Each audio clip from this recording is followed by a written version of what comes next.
Merci Cédric. Bonsoir à toutes et à tous. Aujourd'hui, on a beaucoup parlé de recherche, d'études sur les maladies. On a parlé de compréhension et je voudrais vous parler de moyens d'agir quand on a une maladie déclarée, donc par la conception et l'utilisation des médicaments.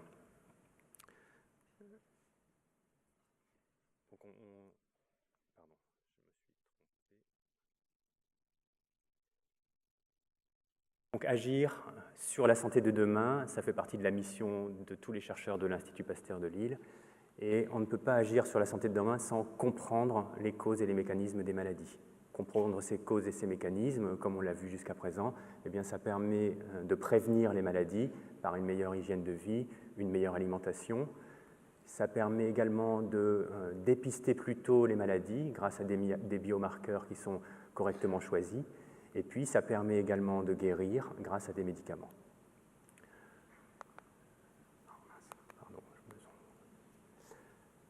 La découverte... j'ai eu mal. Nos objectifs dans le laboratoire, eh bien, c'est d'exploiter, d'utiliser toutes les connaissances qui sont créées par nos collaborateurs biologistes et médecins pour découvrir de médicaments. Et nos objectifs sont évidemment de produire des molécules qui vont nous permettre, une fois la maladie déclarée, de vivre plus d'années dans une meilleure qualité de vie. Évidemment, nos objectifs sont d'avoir la meilleure efficacité, sans compromis sur la sécurité, et de produire des molécules qui sont abordables, aussi bien dans leur mise en œuvre que dans leur prix. Et ceci, c'est très important puisque nous traitons également des maladies qui affectent le globe entier, des populations qui ont des niveaux de vie et des pouvoirs d'achat très, très variés.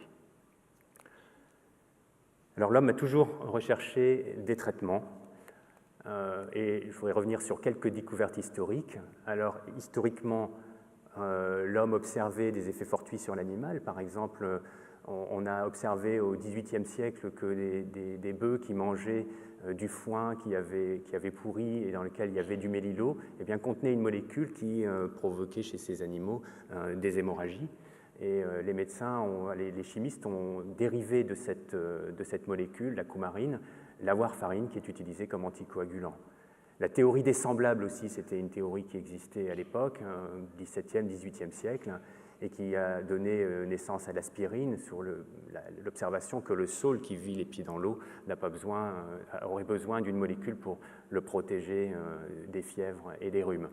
Et donc l'acide salicylique qui est contenu dans le saule a donné l'aspirine qui ensuite a été réutilisée comme fébrifuge, comme anti-inflammatoire et comme antidouleur. Et puis enfin, l'observation des médecines traditionnelles, comme l'observation au XVIIIe siècle, au XVIIe siècle même, que les Indiens d'Amérique du Sud utilisaient le quinquina pour soigner les individus atteints du paludisme. Et au XIXe siècle, on a isolé la quinine, qui est toujours utilisée pour le traitement des crises de paludisme. Mais finalement, une étape très importante a été franchie à l'aube du XXe siècle avec les travaux de M. Ehrlich, un scientifique allemand qui a reçu le prix Nobel en 1908, pour avoir formulé l'hypothèse du Magic Bullet et des cibles présentes dans les cellules, qui pouvaient être des micro-organismes ou les cellules des animaux et de l'homme. Il avait observé, et c'était la fin du XIXe siècle, l'industrie chimique était extrêmement prolifique et a produit énormément de colorants, avec la firme par exemple BASF, les colorants de l'aniline, et il a observé finalement que lorsqu'on soumet des cellules qui peuvent être des bactéries ou des cellules de mammifères à l'action de ces colorants, eh bien les colorants ne se répartissent pas de manière homogène dans ces cellules et choisissent des endroits. Et Ehrlich a émis l'hypothèse que les endroits où le colorant se fixait, eh bien c'est qu'il y avait un site récepteur à la surface de la cellule ou à la surface de l'organelle dans la cellule. Et donc il a émis l'hypothèse que pour chaque produit chimique qui interagit avec le vivant, il y a une cible qui réalise une interaction spécifique avec ce composé. Et finalement, à l'aube du XXIe siècle, c'est la révolution génomique, avec l'accélération formidable des capacités de séquençage, plus que presque 1 million de fois dans la première décade du XXIe siècle, qui nous a permis de lire le répertoire de toutes ces cibles dont a parlé initialement Ehrlich au sein de nos cellules. Alors finalement, quand on regarde ce qu'on fait à l'Institut Pasteur, on se rend compte que les scientifiques observent les maladies. Ils étudient la biologie humaine en étudiant les cellules, comme le fait Hélène. Ils comparent l'état des malades et des non-malades. Ils comparent le génome, par exemple, des malades et des non-malades pour, au final, réaliser des hypothèses sur les causes de ces maladies. Et toute une série de scientifiques passe de l'observation à l'intervention, c'est-à-dire créer des modèles des maladies, des modèles qui peuvent être dans la souris, on l'a vu tout à l'heure aussi avec Hélène, mais ça peut être aussi une drosophile, un hématode, un petit poisson zébré, ou des organes reconstitués, ou même des cellules humaines. Et ils peuvent agir sur ces modèles avec des gènes ou des molécules, observer la réaction du modèle à l'action de ces gènes ou ces molécules et confirmer ainsi la cause de la maladie. Et les outils d'observation à l'Institut Pasteur de Lille sont très diversifiés avec des microscopes électroniques, des microscopes à fluorescence à très haute définition ou très automatisés. Le résultat, au final, c'est qu'on arrive à identifier donc des causes de maladies qui sont souvent une ou plusieurs protéines qui sont défectueuses ou mal régulées. Alors la solution thérapeutique, elle est apportée si l'on sait comment agir sur la cause et la chaîne d'événements qui conduit aux symptômes dans la maladie. Et le rôle de mon laboratoire, c'est de concevoir des molécules qui vont atteindre la cible choisie, se lier spécifiquement à cette cible, corriger la fonction, et enfin, bien sûr, être éliminé de l'organisme. Alors, concevoir un principe actif, concevoir cette molécule qui va aller atteindre sa cible, c'est une équation à de très nombreuses inconnues. La molécule va, par sa constitution, par sa structure, guider totalement toutes ses propriétés, donc la puissance d'action, la sélectivité qui va être liée à la toxicité, et également toutes les propriétés d'élimination, d'absorption, de distribution au sein de l'organisme, qui sont absolument nécessaires pour que la molécule, une fois qu'elle a été absorbée, par exemple par voie orale ou injectée dans une veine, atteigne l'organe malade et la cellule à traiter. Et la difficulté est dans le fait que toutes ces propriétés sont entrelacées dans cette même structure. Il y a un exemple ici d'une structure, d'une molécule qu'on est en train d'optimiser au laboratoire. Alors c'est très petit, une molécule comme ça, vous voyez ici, elle fait quelques dizaines de centimètres, mais en réalité, une telle molécule, on peut en mettre 500 000 dans 1 millimètre. Alors tout le travail du laboratoire va consister à optimiser toutes ces propriétés. Donc un cahier des charges qui est complexe. On part du besoin médical, de la manière de traiter, donc un comprimé par voie orale, une fois par jour, index thérapeutique, c'est-à-dire sécurité élevée, adapté à l'âge des patients, ça peut être des enfants, ça peut être des personnes âgées, agissant immédiatement. Et on traduit ce cahier des charges en un ensemble de propriétés moléculaires. Ici, un exemple, je ne vais pas rentrer dans les détails, mais il y a des tas de choses à mesurer ou à calculer sur cette molécule pour savoir si elle va être capable d'assurer le cahier des charges fonctionnel. Et les 4 étapes du travail de chimiste pour concevoir cette molécule idéale, eh bien, ça va être donc de tester la molécule sur un ensemble de modèles qui vont permettre de calculer ses valeurs, analyser les qualités et les défauts, concevoir des molécules optimisées, les synthétiser, les analyser, et de nouveau les tester pour voir si on s'approche du cahier des charges idéal. Et après un certain nombre de cycles, on va obtenir une molécule qui sera conforme et que l'on pourra soumettre à des tests précliniques réglementaires qui vont nous permettre, in fine, d'avoir les autorisations administratives pour faire un premier essai chez l'homme. Alors, les modèles que l'on utilise au laboratoire pour tester nos molécules sont très diversifiés. Ils vont des modèles les plus simples à comprendre et aussi les plus simples à produire. Par exemple, la protéine cible isolée dans un tube à essai, une cellule entière dans laquelle il y a la cible cachée au milieu de la diversité des composants de la cellule, un organe reconstitué, une souris et, in fine, l'être humain, puisque l'être humain est aussi une source d'expérimentation dans les essais cliniques. Évidemment, il y a un rapport de taille et de complexité très importante entre ces différents modèles.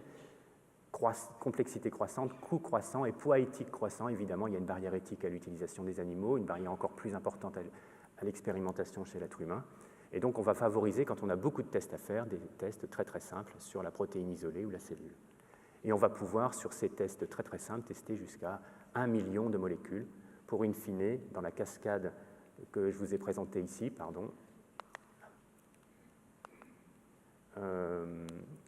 aller à une molécule qui pourrait être testée chez l'homme.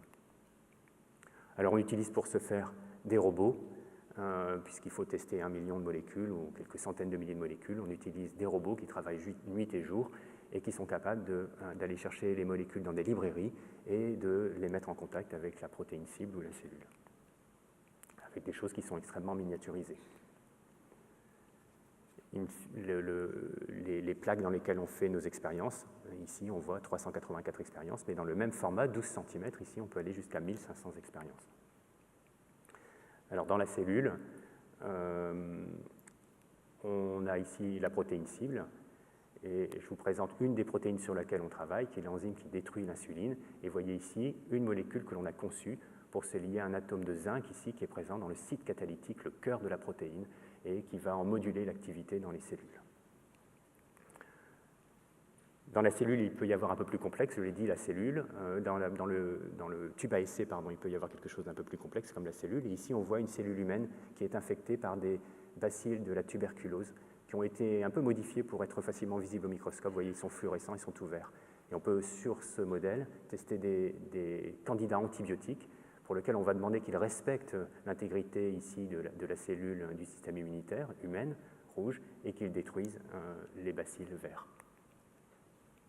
La plateforme de criblage qu'on utilise, qui est robotisée, est celle-ci, donc avec un bras robotique qui va envoyer les produits à différentes stations. Ici, une station dans laquelle on va introduire les composés à tester, et ensuite aller à, par exemple ici, une étape où on va incuber les cellules pour au final envoyer le tout dans un microscope confocal très, très rapide et automatisé qui va permettre de lire un très grand nombre de points en une journée.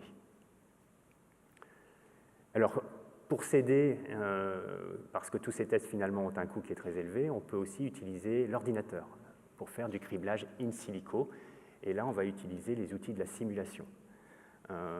Et donc là, je vais vous montrer un exemple de simulation où on a la protéine cible, ici qui est en vert, et une molécule que l'on a synthétisée qui est orange, et une molécule qui est le substrat naturel de l'enzyme. Et vous voyez que dans cette simulation, où l'ordinateur a repris en compte les forces qui relient tous les atomes de cette protéine et de nos molécules, et bien dans cette simulation, la molécule bleue est expulsée du site actif par la molécule de synthèse.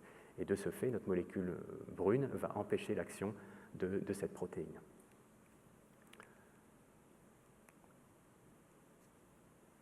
Alors, vous voyez cette molécule que j'ai émise ici, eh bien, les règles de la chimie nous permettent de calculer que on peut imaginer 10 puissance 60 molécules avec un nombre d'atomes comparable.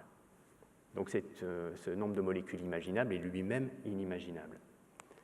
Et le nombre de molécules synthétisées et décrites dans la littérature est d'environ 100 millions. Donc le rapport entre ces molécules qui existent sur la planète, qui ont été décrites dans des livres ou des publications, est infime par rapport à ce nombre absolu qui défie la raison. Alors comment est-ce qu'on fait, puisque finalement le nombre d'atomes d'hydrogène estimé dans l'univers est largement inférieur à ce nombre de combinaisons que l'on peut faire de molécules organiques toutes simples. Alors là, on va pouvoir utiliser l'intelligence artificielle pour nous guider dans ce monde extrêmement important, en utilisant toutes les données publiques. Il y a à peu près 6 à 7 milliards de données d'activité biologique qui sont disponibles dans la littérature.